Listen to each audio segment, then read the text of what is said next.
Ya, Assalamualaikum warahmatullahi wabarakatuh. Saya Yola Lutfi Arum dari Prodi KPI Kampus Taimas Wonogiri. Di sini saya akan memaparkan tentang materi komunikasi antar budaya. Komunikasi antar budaya itu adalah terjadi antara orang-orang yang berbeda bangsa, berbeda ras, berbeda agama, dan berbeda bahasa, bahkan berbeda juga status sosial. Itu adalah komunikasi antar budaya. Komunikasi antar budaya sendiri itu meliputi banyak hal. Yang pertama adalah mobilitas, yang kedua adalah saling ketergantungan, yang ketiga teknologi komunikasi, pola imigrasi, kesejahteraan politik. Di sini saya akan membahas tentang mobilitas. Mobilitas itu sendiri pergerakan di peradaban dunia itu bergerak dengan sangat cepat gitu. Bahkan seseorang itu dapat berpindah dari satu tempat ke tempat yang lain itu dengan sangat cepat. Di sini transportasi itu juga sangat mendukung karena mempermudah mereka untuk bergerak dari satu tempat ke tempat yang lain dengan sangat cepat. Mobilitas itu sendiri juga seringkali kita jumpai dalam mengunjungi budaya-budaya lain untuk mengenal orang-orang yang berbeda dan daerah baru serta untuk menggali peluang-peluang ekonomi itu sendiri, baik peluang ekonomi, peluang perdagangan, peluang pendidikan, kebudayaan, dan lain-lain. Peristiwa mobilitas ini juga menyebabkan hubungan antar pribadi kita semakin menjadi eh, hubungan yang baik antar individu seperti itu. Karena mereka akan saling berinteraksi dan melakukan komunikasi antar pribadi sampai dengan melakukan komunikasi menggunakan media massa. Yang kedua adalah saling ketergantungan ekonomi. Sekarang ini karena sudah menjadi global village itu, maka kebanyakan negara secara ekonomis itu bergantung pada negara lain. Contohnya di sini adalah Amerika Serikat yang banyak terkait dengan negara-negara Eropa yang kulturnya banyak kemiripan dengan kultur Amerika. Tetapi sekarang ini banyak juga kegiatan perdagangan Amerika khususnya di bidang peralatan teknologi yang berorientasi ke Asia Timur seperti Jepang, Korea, Taiwan yang kulturnya itu sangat berbeda dengan kultur Amerika. Hal itu sama berlakunya untuk bangsa-bangsa lain di dunia, termasuk di Indonesia sendiri.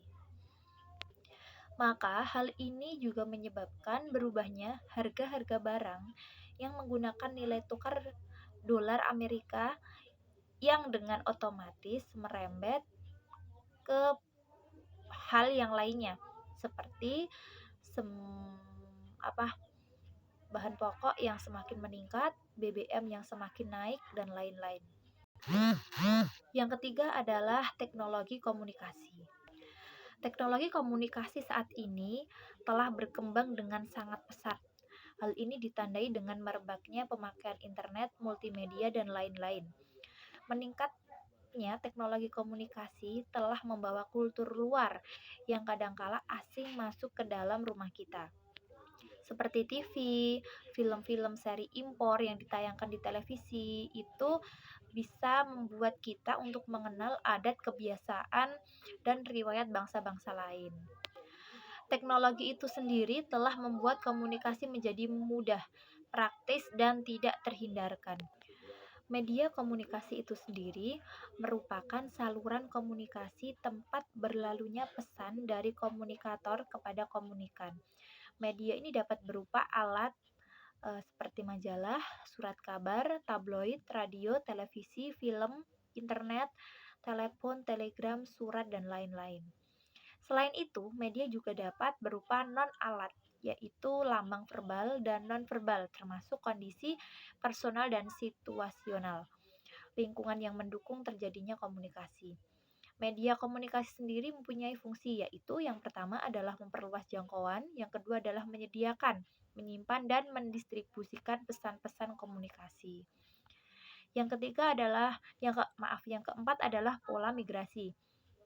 Migrasi sendiri itu adalah perpindahan penduduk dari satu daerah ke daerah lain, baik secara domestik ataupun ke luar negeri.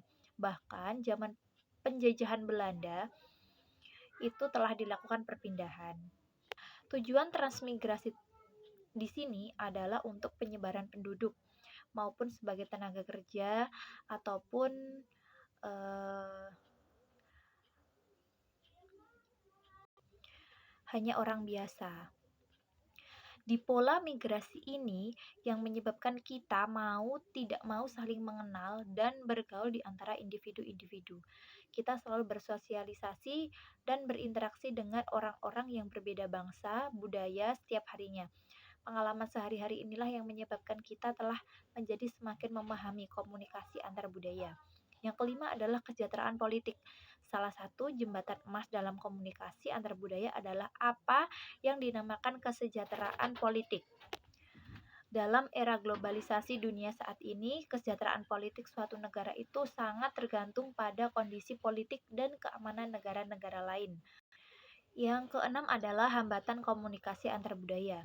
Sebenarnya manusia adalah makhluk yang unik. Dengan kata lain, manusia itu memiliki karakteristiknya sendiri-sendiri. Maka tidak semua orang perilaku komunikasi baik secara verbal maupun nonverbal mempunyai makna yang sama dalam semua budaya. Dalam berkomunikasi antar pribadi, orang haruslah memperhatikan budaya yang dimiliki individu tersebut. Berikut paparan dari saya, ada kurang lebihnya saya mohon maaf. Wassalamualaikum warahmatullahi wabarakatuh.